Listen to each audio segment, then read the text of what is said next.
Wenganeza wathi impela sibona lapha ngongezwe emlando omculo njengoba ke esekhweleke wadilika kumlandeli ke wegcwama elisha abemfonela ngenhloso yokubuza ukuthi ingaba ke uthini ukuphawula kwakhe ngayo album ke egcwama elisha ukulindela ukuthi ke iphume ngazo ke idate zika November. Bafowethu impela phambi banikhuluma kakhulu ke ngicela uba nginethule leyo nale nkulumo bephakathi kwakhe ungizwe umculo naye umlandeli ke wegcwama elisha. Wemabhinca imaningi yabona njengamanje ngifuna ukufonela ungizwe mchuno athi simfonele ngifuna ukufonela ungizwe mchuno siza ukuthi ngathini umlayezo wakhe kubantu emabhinceni esalendele album ngamthandeni asimfonele ungizwe athi ngumfonela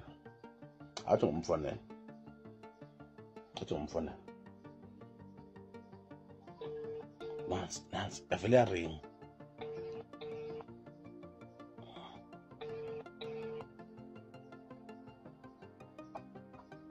Hello?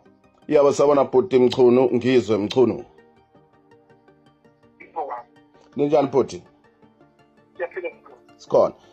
Bhuti wami sila kwi-media maskandi mfowethu besifisa ukuzwa kuwena mchuno ukuthi mhlawumbe ungathini kuwena wena njengemengameli wamabhinqa amabhinqa. Angikuzwa.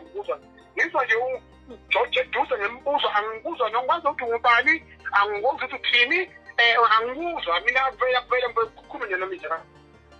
Wazi ukuthi ufuna ukuthi ufonelani angazi lutho nje. Ngizothi ngijojo nje kuthiwa ungathini ukuthi bhuti wami uthini kimi uthini kimi bhuti mchuno la sikwi-media amabhinqa besifuna mhlawumbe umlayezo wakho for